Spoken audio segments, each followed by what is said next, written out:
Outback Stories. Outback Stories celebrates the pioneering spirit of Australia. It makes little difference if your family came on the first fleet or on a leaky boat last week. Our unique national identity was born and bred in the Outback. These are your stories. The name Sidney Kidman is firmly stamped into the history and mythology of the Australian Outback. It is a pioneering story bound by determination, luck, pluck, and an exceptional, almost uncanny knowledge of the Outback and the changing and challenging Australian physical and economic climate. 100 years ago, most Australians, particularly those in the bush, knew the name of Sidney Kidman and of his accomplishments as Australia's cattle king. Sidney Kidman was born at Black Hill in South Australia in 1857, at a time when Australia had been turned upside down by the gold rushes. He was 6 months old when his father died, and he had to set his own form for the rest of his life. At age 13, he bought a horse for 50 shillings and he set out for New South Wales, and the rest is history. Passing through what is now Broken Hill, he headed for Mount Gipps Station, where he took a job as a station hand and jackaroo at 10 shillings a week.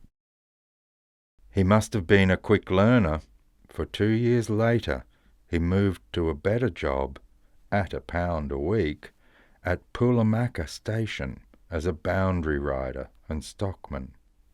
Whilst most men would have been content to stay in the saddle, young Sidney Kidman saw the ruggedness and challenges of the Outback as opportunity.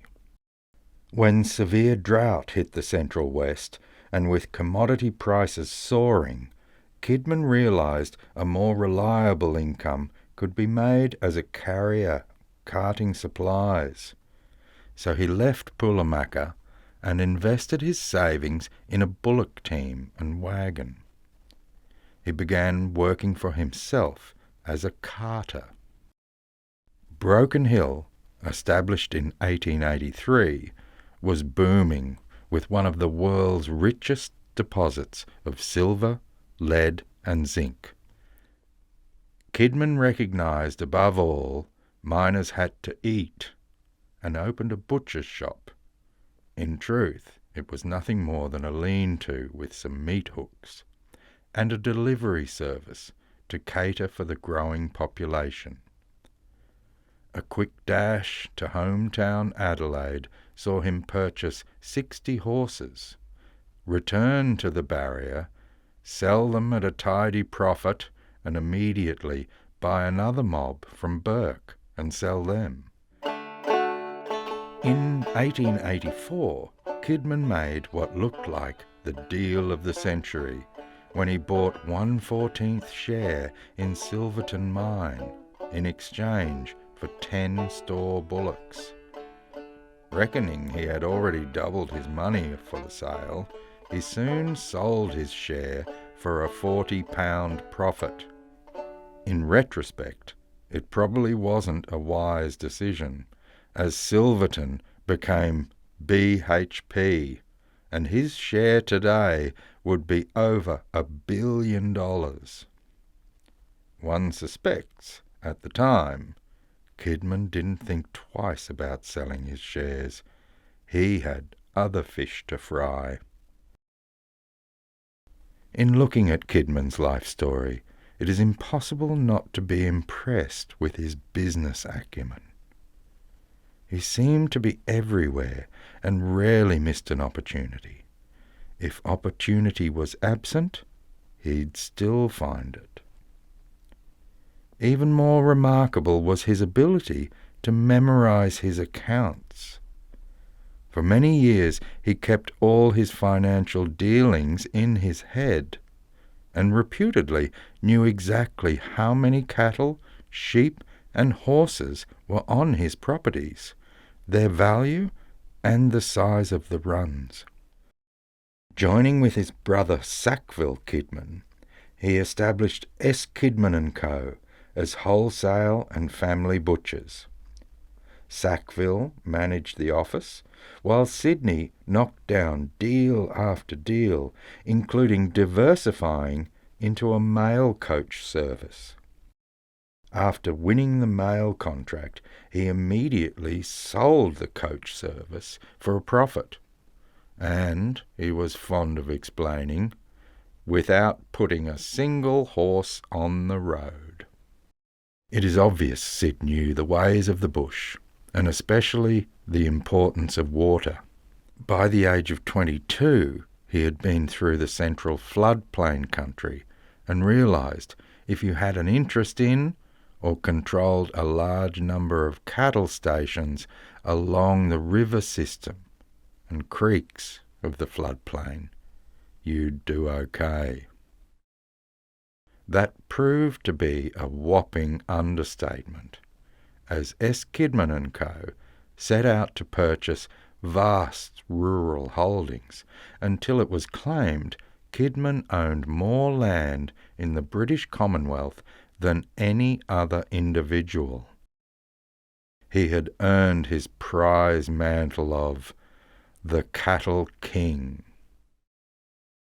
In 1887, he joined with James Nicholas to establish a coaching service to break the Cobb & Co. monopoly. Operating out of Perth, Nicholas and Kidman's Cobb & Co. eventually became the second largest coaching service in Australia. James Nicholas, once a Cobb & Co. driver, handled the business, while Kidman handled the all-important livestock.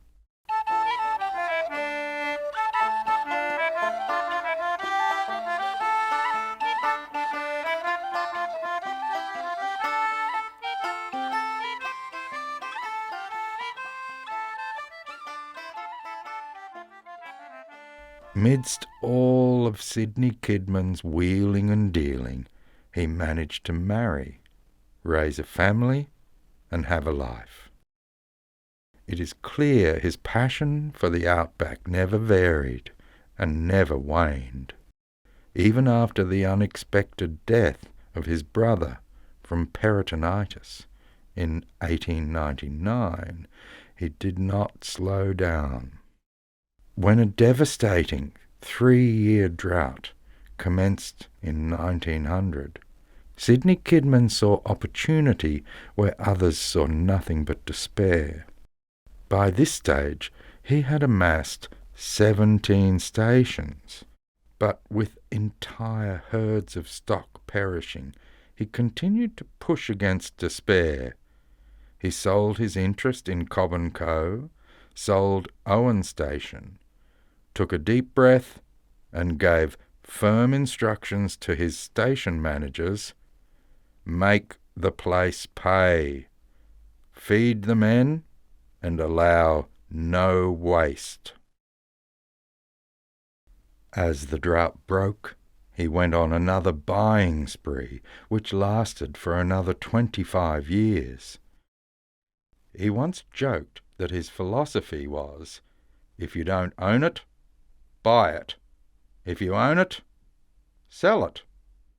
His voracious appetite for buying and selling rural property knew no boundary fence, and, if obstructed, he'd find a way to jump over the fence or tear it down.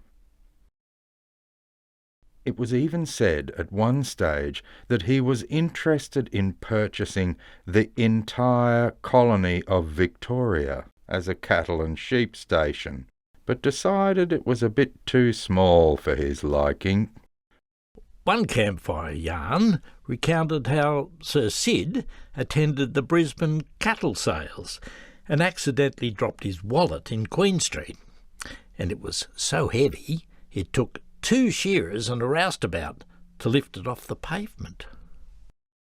There was some criticism surrounding purchasing properties brought to their knees by the drought, but the Pastoralist's Review of 1903 commented, "The cattle king knows a lump of ground just as he knows the difference between a fat bullock and a giraffe.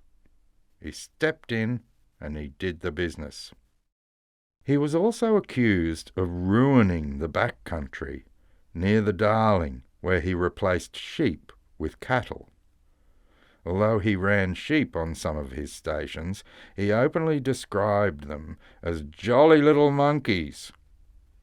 Mind you, his dislike came from the fact he didn't like paying excess wages, and sheep demanded 20 men when 3 could handle cattle. One suspects his indefatigable energy for making deals, establishing new businesses, and being away in the scrub made it difficult to track him, let alone fence him in. It was a time when bankers took a man on their word, and Sidney Kidman never failed them. In 1907 he said, "My ambition is not to be rich, but to hold the largest herd of cattle in Australia, if not the world, and the same with horses." He was true to his word. We bought store bullocks cheaper this year than ever I bought them. I've been in the cattle business, I think, 40 years. Sheep, they're pretty cheap, but they're holding their own fairly well because the wool you always get the wool off of them. But the rabbits are on the increase very, very fast.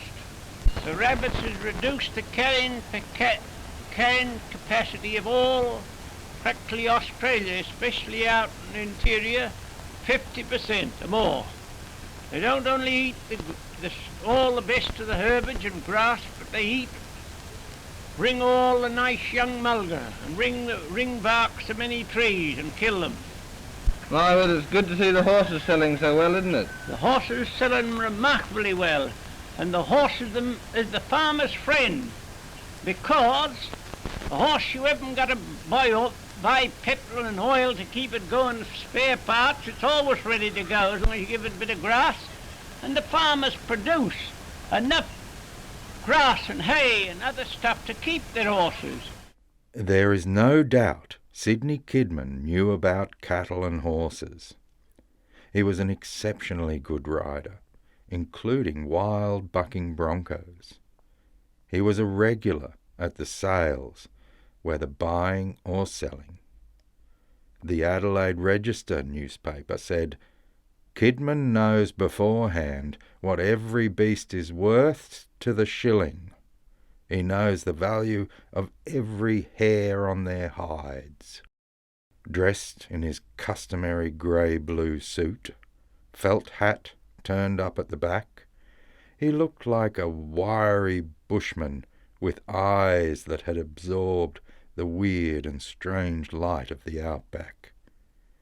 He was recognised as a jovial ringmaster at the sales, friendly, casual, and yarning between his familiar call of "Knock 'em down!"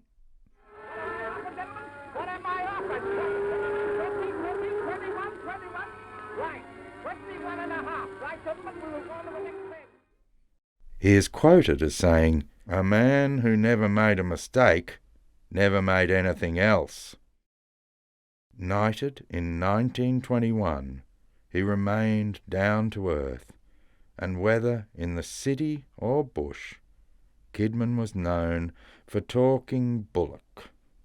Bullock for breakfast, bullock for dinner, bullock for supper, sheep and horses in between meals, and, if there was a lull in the conversation at any time, even in the middle of the night, he was always willing to talk bullock again. In 1928, Sidney Kidman and his son-in-law, Sidney Reed, as company shareholder and general manager, took an epic trip by rail and car to inspect their properties. Kidman had the foresight to buy a movie camera for Reed to capture their escapades and provide a rare archival record of the Outback. On the occasion of his 75th birthday in 1932, Sidney Reed organised a celebratory rodeo at Jubilee Oval, Adelaide. Many of Kidman and Co.'s leading riders and horses displayed their skills. Expecting 5,000 people, the organisers were astounded when nearly 50,000 people came to pay their respects to the Cattle King and the empire he had built. In depression-gripped 1933, the elderly Kidman, accompanied by his son, Walter, made a passionate plea of hope, reminding us that farmers are the backbone of Australia. I want to wish the farmers all good luck and all sorts of prosperity, because they're the backbone of the country. Sir Sidney Kidman died in 1935, aged 78. Acknowledging his early days, it's difficult not to look at the man as restless. He was always travelling, always looking for opportunity. He soon learnt to work with the bush rather than against it. His fortune was built on gambling, not with cards or frivolous pursuits, but gambling against nature. He had to gamble against the odds and work with the country, never against it. Sidney Kidman's story is one of a self-made man, and that's something Australians have always respected. His legacy, S. Kidman and Co., remains at the forefront in Australian rural achievement.